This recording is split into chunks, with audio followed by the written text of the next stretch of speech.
Greetings everyone and welcome back to the channel. And on today's 1/6 scale figure unboxing and review, we're going to be taking a look at the Iconiq Studios American Psycho. This was going to be the first of a line of retro reviews, but this figure's only really 3 or 4 months old, so does it qualify as retro? Probably not. So without further ado, let's take a deep dive into the American Psycho. Before we jump into the accessories, I've just got to give an honorary mention to the box that this figure comes with. Iconiq Studios have really gone to town on the box itself.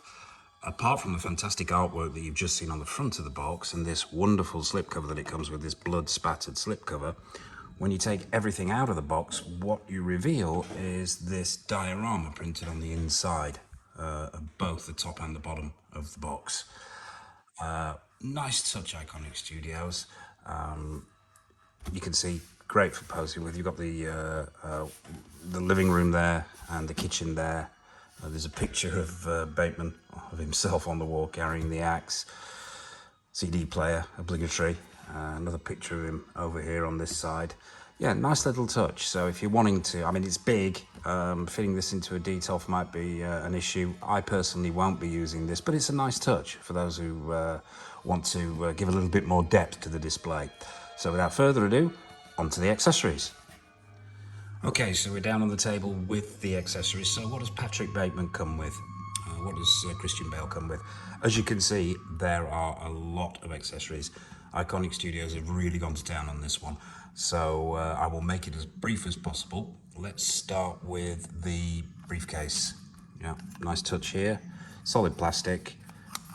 Nice detailing on the top there with the locking mechanism. This does open. I know it takes a bit of work sometimes. It does open up. Not much on the inside, but you could put stuff in there, I suppose. Yeah, handle moves. Yeah, very nice. What else have we got? Before we move on to the hands, yeah. Oh, the phone. A wonderful rendition of an 80s mobile phone, or brick as we used to call them. Nice bit of paintwork on there. We've got a flexible plastic antenna on the top. I don't know whether the camera's picking this up. Let's get some more light on this. We've even got the detailing of the buttons there.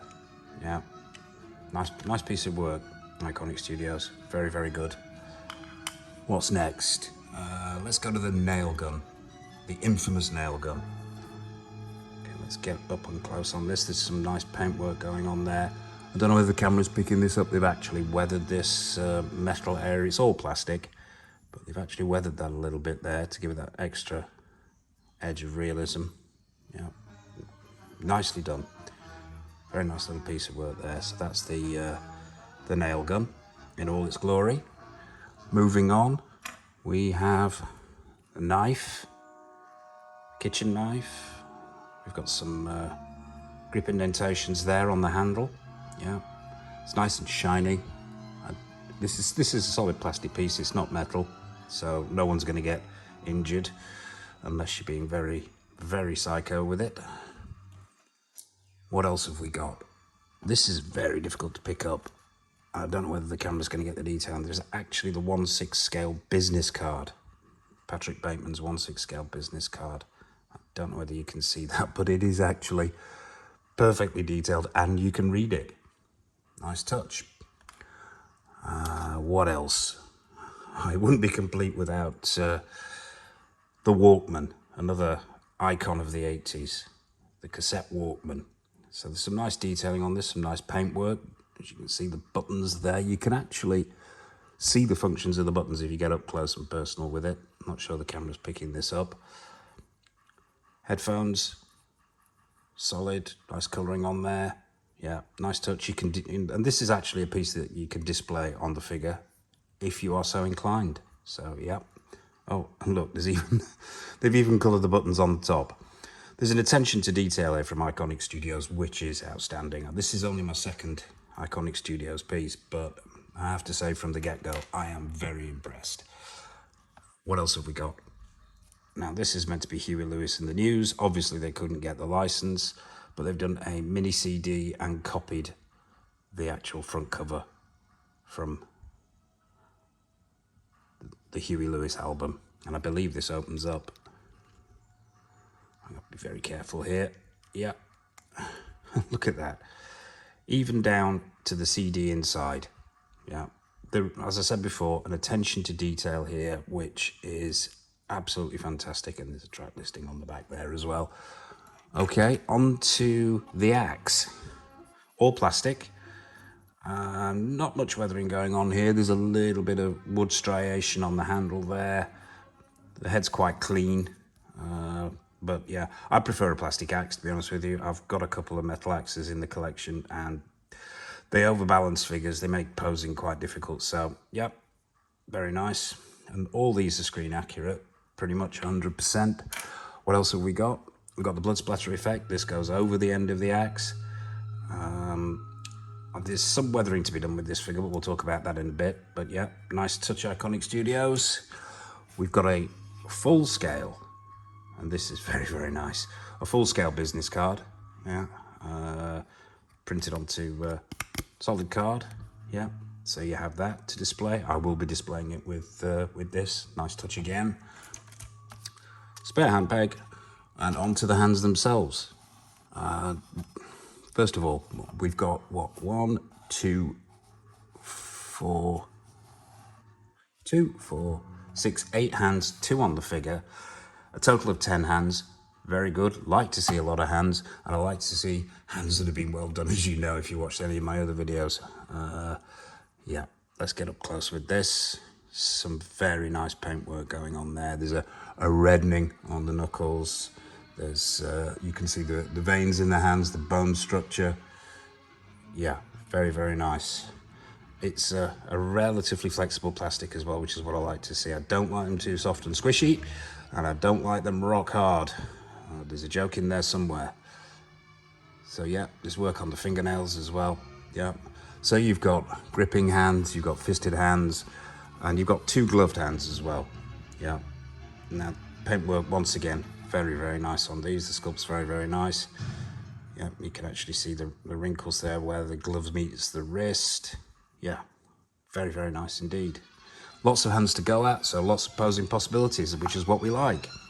So without further ado, we've checked the accessories. Let's bring Mr. Bateman in.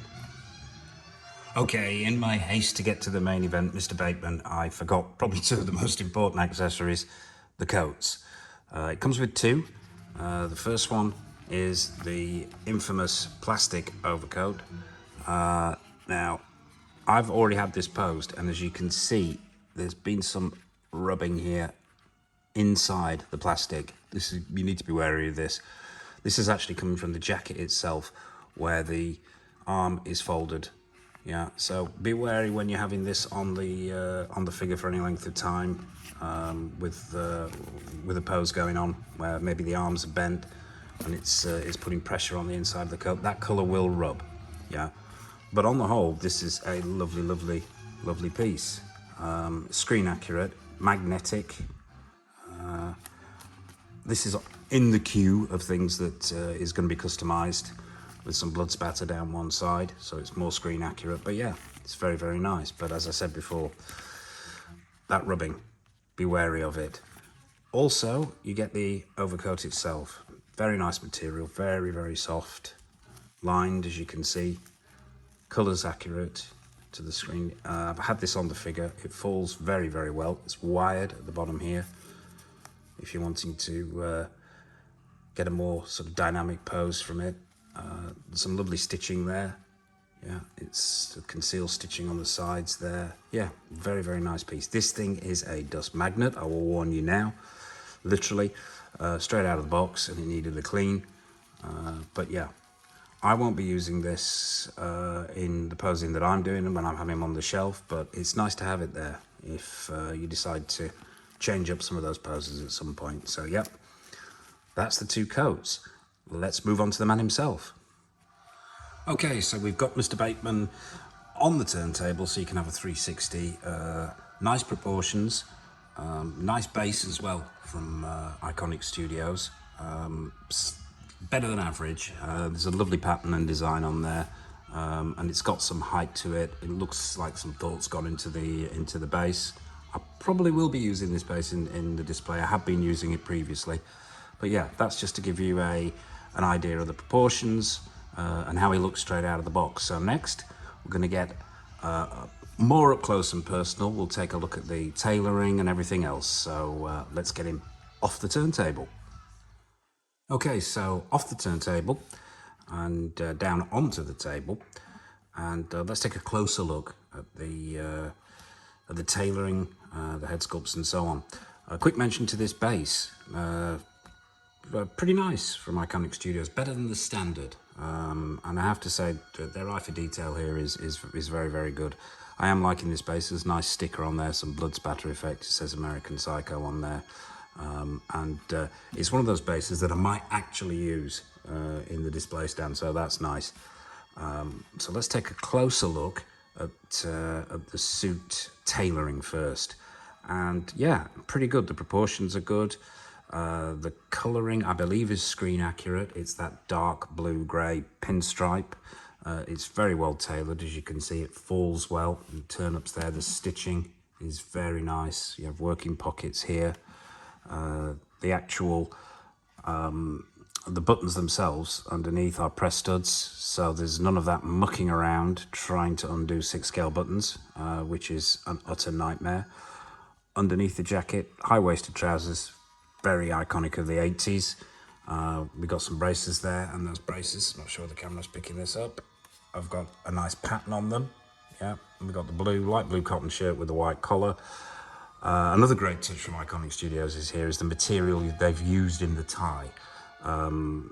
As you probably know from my previous videos, 6-scale ties and collars are a pet hate of mine, a pet peeve, and they've done this in such a way that the tie actually falls properly by the material they've used. It can feel a little bit cardboardy, but I'd rather have that than spend several years and the better part of my life trying to get a collar and a tie to fall properly. So yeah, very nice tailoring. Yeah, the proportions, as I said, are great. The feet, straightforward, what look like Oxfords. Nothing spectacular, but pretty well sculptured even. Let's give a quick 360 before we move on to the head sculpt and get him standing upright. Yeah, we've got buttons on the collars there. This is a dust magnet like the coat is, so be wary. You'll be cleaning this every 30 seconds if it's not in a cabinet. But yeah, nice tailoring. And let's move on to that head sculpt. I know there's been a few iterations of this character, this figure, from a number of companies, but I have to say this is without a doubt the best one yet. It most certainly is. This is the head sculpt that the figure comes with. Let's bring this in closer so you can get a better look at it and maybe alter this lighting.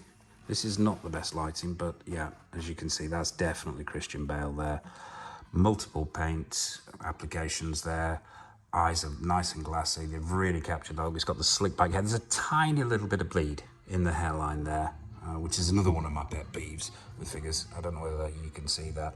Actually, I'll take this figure off to show you its party piece, and there should be more companies really doing this. So once again, another hats off to Iconiq Studios for implementing this, because it's something I think we've all wanted to see for an awful long time, and it's very simple, and it's a magnetic head.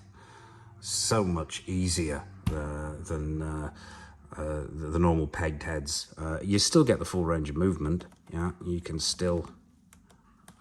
It comes off as having less of a seam, which is also useful, and you still get the full range of movement in it. Yeah.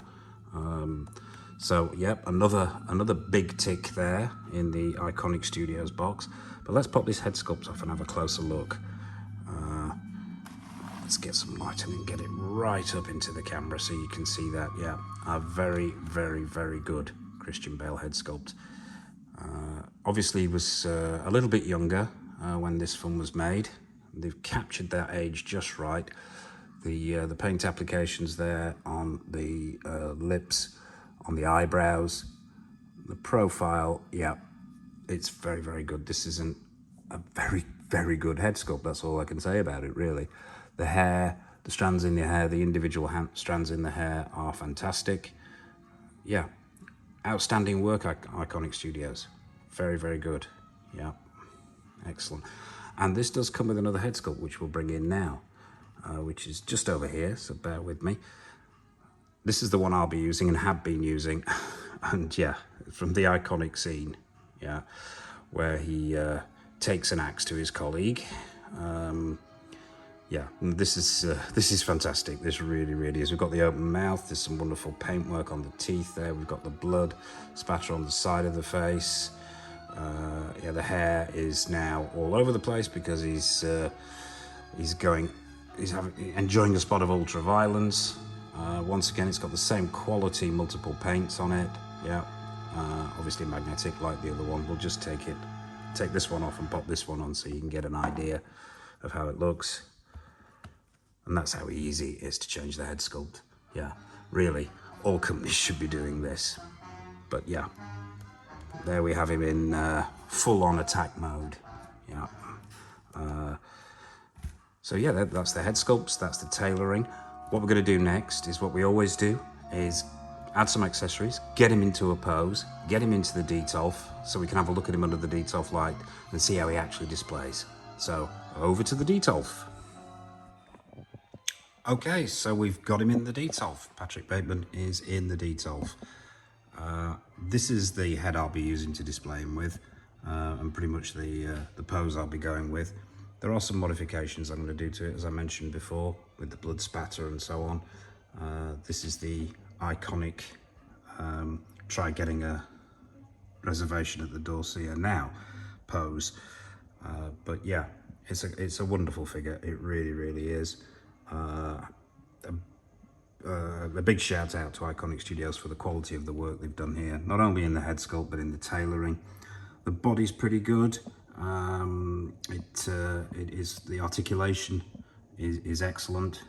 The only issue, and there's some niggling issues, the hands, although very well made, those pegs are exceptionally thin and the holes aren't too good, so you might have to do some finagling, maybe a hairdryer, some hot water to get those hands on and off. They don't want to stay on sometimes, but it's a minor issue. It's a minor issue. On the whole, it is a fantastic piece of work. Probably the best iteration of this character we've seen in 1/6 scale yet. In fact, no, it is. Outside of very expensive custom jobs, Iconiq Studios, let's pull back a little bit here, Iconiq Studios have done a fantastic job. I've got none of the accessories in there with him at the moment. However, the posing with the posing possibilities with the hands and with all the accessories that it comes with are amazing, absolutely amazing. So you can really go to town here, recreate your favorite scene, whether it's wearing the Walkman, carrying the briefcase, going nuts with the nail gun, or this pose that I've got going on here. As I say, couple of niggles stop it from being a 10. I have yet to rate a 10 on any figure, but a couple of niggles. One is that issue with the hands, and number two is that bleed that comes off the jacket onto the plastic overcoat, which I mentioned earlier. You can't see it here, but that's what's causing it. It's that crease in the arm there. I know bleed from 6 scale clothing is a common issue, but yeah, it's just stops it being shy of a 10 for me. So 9.5 on a good day. Well, that's Patrick Bateman, American Psycho. I hope you enjoyed the video. If you have, please like, comment, subscribe, hit that bell notification icon so you don't miss any more content that's coming, and there's a lot more coming. If you've seen my tour video and you want to see a retro review or an up close and personal of something that you've spotted in there, please do hit a comment, put a comment in the bottom of the in the comment section there, and we will do our very best to accommodate. So I suppose all it remains for me to say now is thank you for watching, happy collecting, and take care of yourselves.